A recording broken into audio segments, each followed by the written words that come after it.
इंसानी ज़िंदगी के जो तभी तकाज़े हैं ना, उनमें से एक तकाज़ा ये है कि इंसान कभी कभी रोता है, और जब वो रो लेता है तो उसका दिल हल्का हो जाता है। उसकी तबीयत पर जो बोझ होता है वो उतर जाता है। किसी शख्स को कोई गहरा सदमा अगर पहुंचता है, उसके किसी करीबी का इंतकाल हो जाता है या वो किसी आजमाइश का शिकार हो जाता है और उसके आंसू नहीं निकलते, तो लोग कहते हैं ये बीमार हो जाएगा।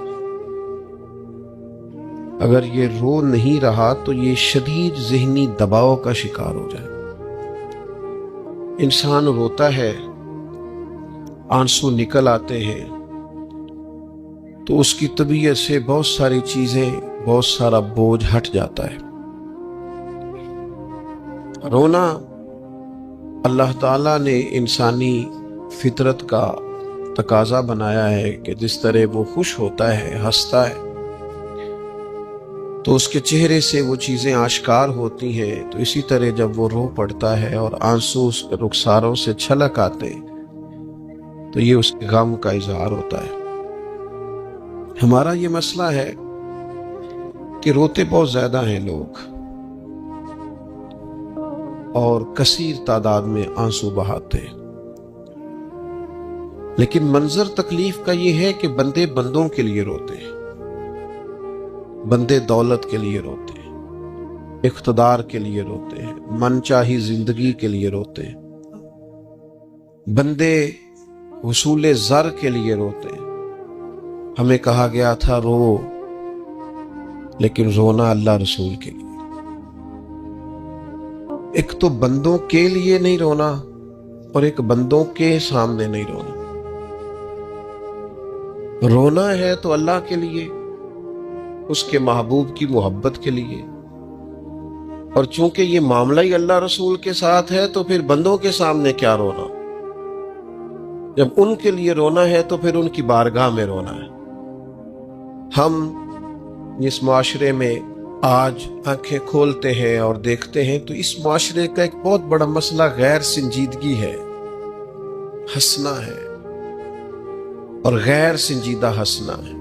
मजाक से हटकर आगे निकलकर दिल लगी से आगे जाकर हम मजाक के आदी हो गए, और मजाक भी इस तरह का कि हम दूसरों की तौहीन करते हैं, हम दूसरों को अजियत पहुंचाते हैं, दूसरों की किसी चीज का जिक्र करके उसका मजाक बनाते हैं। कुरान मजीद सूरह तौबा में इरशाद फरमाता है फलयदहकू कलीलम वलयबकू कसीरा।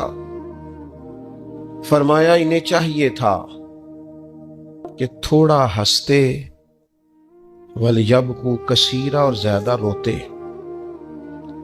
चाहिए था कि हंसना कम करते, रोना ज्यादा करते, लेकिन हमारे यहाँ बात बात पे हंसना, मजाक बनाना, मजाक उड़ाना, नतीजा क्या है? हुजूर अलैहिस्सलाम ने फरमाया बहुत ज्यादा हंसना दिलों को मुर्दा करता है। इंसान रोए, उसके आंसू निकले अल्लाह के लिए, उसके महबूब की मोहब्बत के लिए। नबी पाक सल्लल्लाहु ताला अलैहि वसल्लम ने फरमाया, बुखारी शरीफ में सही दर्जे की रवायत है, करीम फरमाते अगर तुम वो जान लेते ना जो मैं जानता हूं, अगर तुम्हें उसका इल्म होता ना जिसका मुझे इल्म है, तो फरमाया तुम रोया करते, तुम्हारी कैफियत और हो जाती। बाज़-औक़ात कुछ लोग गैर संजीदगी का मुजाहरा करते हैं, हंसते हैं, शुगल बनाते हैं। बहुत सारे काम ऐसे हैं, बहुत सारे फयूज़ो बरक़ात ऐसे हैं जो उन्हें मिलने होते हैं, नहीं मिल पाते, तो वो गैर संजीदगी तबीयत की, लहजे की गैर संजीदगी, उनसे वो फयूज़ो बरक़ात उठा लेती। मैं दोस्तों से कहता हूँ, आप किसी जगह महफिल में जाते हैं, आप किसी दीनी इज्तिमा में जाते हैं, लेकिन रास्ते में अगर आप शुगल करते हुए जा रहे हैं, हंसते हुए जा रहे हैं, आपने क्या फायदा हासिल किया? आप जहां भी जा रहे हैं, मोबाइल आपका ऑन है, मोबाइल देख रहे हैं, मोबाइल चला रहे हैं, मोबाइल ही चल रहा है, तो आपने क्या संजीदगी हासिल की? पाया क्या? हर काम सिर्फ मोबाइल के स्टेटस के लिए किया। तुम अगर वो जान लेते जो मैं जानता हूं, اصحاب صفا کے پاس قرآن مجید کی کوئی آیت تلاوت کی گئی تو وہ رونے لگے، صحابہ رو پڑتے تھے، اللہ کے خوف سے خشیت سے رو پڑتے تھے۔ کوئی آیت تلاوت کی گئی، اصحاب صفا رو پڑے، ان کو روتا دیکھ کر حضور بھی آئے اور اللہ کے رسول کی آنکھوں میں بھی آنسو۔ اور پھر اللہ کے حبیب علیہ السلام نے اس عمل کا اظہار فرمایا۔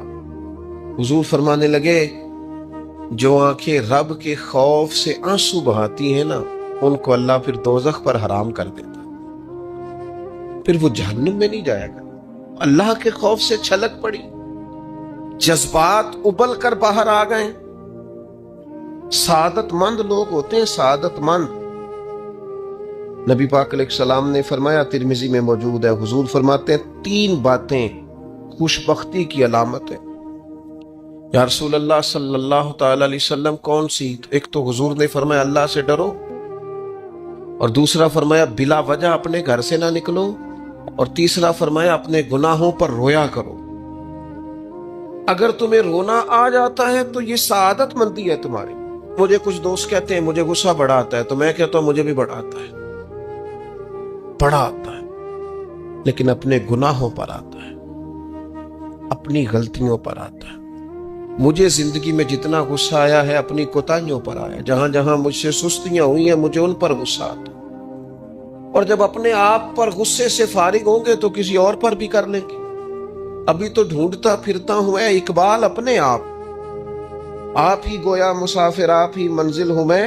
میرے عزیز، اگر انسان کو یہ سعادت مندی نصیب ہو جائے، وہ کبھی اپنے مالک کے خوف سے رو پڑے، کبھی اس کی محبت میں رو پڑے۔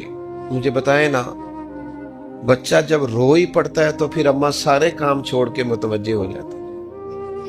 لوگ کہتے ہیں وہ میرے پاس آیا تھا تو بس رو ہی پڑا تھا، تو پھر میں کیا کرتا؟ وہ رو ہی پڑا ہے تو معاملہ ختم ہو گیا۔ بچے کی شدید غلطی پر اسے ڈانٹا تھا پر وہ رو پڑا، نرم ہو گیا دل ماں کا، باپ کا، چچا کا، بڑوں کا، چونکہ وہ رو پڑا ہے۔ عزیز بھائی، جب تو بھی رب کی بارگاہ میں رو ہی پڑے گا نا، جب تو اس کی خشیت سے ٹوٹ ہی جائے گا، جب اس کے حضور آ کے عرض کرے گا نا مالک میں کہاں جاؤں تیری بارگاہ میں نہ ہوں، کہاں جاؤں۔ اعلیٰ حضرت بریلوی رحمت اللہ علیہ کے والد تھے، بڑے درد سے دعا کرتے تو لوگ ان سے دعائیں کرایا کرتے، اور عجیب سے نا دعا کے اندر محو ہو جاتے تھے۔ اپنے لفظوں میں بات کروں تو بڑی کھوب کے دعا کرتے سن۔ بعض بندے رٹیاں رٹائیاں دعاواں کرتے، بس وہ ٹھیک ہے، ہاتھ اٹھا دیے، جو مولانا صاحب کہیں گے ہم بھی، وہ بڑے محو ہو کے دعا کرتے تھے۔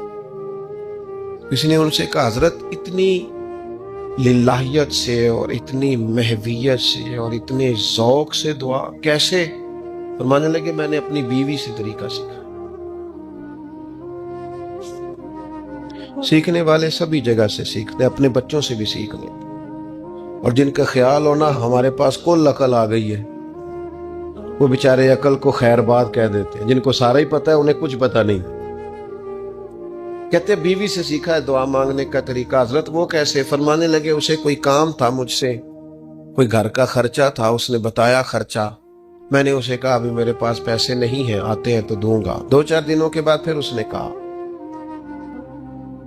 میں نے کہا تھا گھر کے خرچے کے لیے کچھ پیسے، تو فرماتے ہیں میں نے کہا ابھی میرے پاس نہیں ہے، آتا ہوں تو دیتا۔ عورتوں کی عادت ہوتی ہے بار بار یاد کرانا، کہتے اس نے پھر یاد کرایا، وہ میں نے گزارش کی تھی کچھ پیسے چاہیے، فرماتے مجھے غصہ آ گیا۔ میں نے کہا تو کیا روز ایک ہی بات کرتی ہے، تجھے کہا ہے نا ابھی پیسے نہیں ہیں، آتے ہیں تو دے دوں گا۔ ہر روز یاد کرانے کا کیا مطلب ہے؟ ایک ہی بات کا رٹا لگایا، پیسے چاہیے، پیسے ٹھیک ہے، خرچ ہے، آپ ٹھیک کہہ رہی، پر ابھی نہیں میرے پاس۔ کہتے میں نے ڈانٹ دیا۔ سعادت مند خاتون تھی، حوصلے سے ڈانٹ برداشت کی۔ تو کہنے لگی غلطی ہو گئی، مجھے نہیں بار بار کہنا چاہیے تھا، آپ تو ناراض ہی ہو گئے، لیکن ایک بات یہ کہنی تھی کہ آپ ہی میرے شوہر ہیں، میں آپ سے نہ کہوں تو پھر کس سے جا کے کہوں؟ آپ سے ہی کہنا ہے نا، میرے آپ ہے نا میرے سر کے تاج، تو کس سے اور کہوں؟ میں اور کسی سے کہوں؟ شیخ فرماتے ہیں میرے ہاتھ میں کچھ چیز تھی، ہاتھ کانپا، وہ چیز گری، چھم چھم میرے آنسو ٹپکے۔ छम छम मैं रो पड़ा। तो खातून कहने लगी आप क्यों रोए, क्या हुआ? तो फरमाने लगे मुझे तो रब से मांगने का तरीका तूने सिखा दिया। जब मैं उसकी बारगाह में अर्ज करूंगा ना मालिक बड़े दरवाजों पे गया हूं कोई नहीं मेरी सुनता, बड़े दर्द के साथ मैंने कहा है पर फरियाद को कोई नहीं पहुंचा, ऐ अल्लाह तू ही मेरा रब है, फिर तुझे न कहूं तो किसकी बारगाह में जाके कहूं।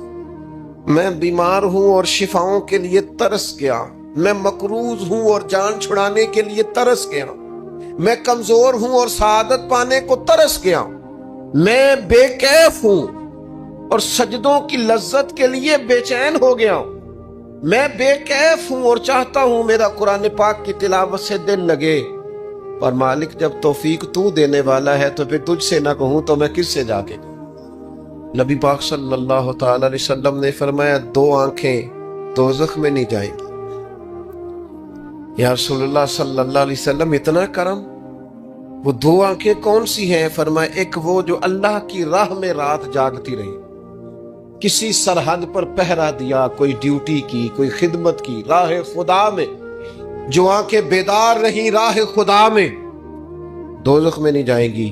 और दूसरा फरमाया जो रब की याद में रो पड़ी, जिससे खशियत आई, जो डर गया पर डरा अल्लाह के, आंसू फार सेल ना हो, कोई अदाकारी का माहौल ना बनाए, वो इस तरह ना हो रो रो के दुआ, रिक्कत अंगेज दुआ और फलां क्या बात, फलां के बड़ा रुलाया और फलां में बड़ा दर्द था और फलां के आंसू निकल आए और पीर साहब किबला रो ही पड़े। फार सेल ना हो चीजें, अदाकारी ना हो, उसकी तबीयत पर पूरा असर हो। और जब खशियत के साथ वजूद कांपता है, वो किसी ने कहा था कि आंसू कुर्बत का सबब होते हैं। जब आपकी रूह किसी की रूह से मिलती है तब आंसू निकलते हैं। जब तू अल्लाह से पूरा जुड़ जाता है ना, जब रसूले कायनात की बारगाह से तेरी पूरी तवज्जो लग जाती है, फिर आंसू बनकर दिल ते पहाड़ पवे जिस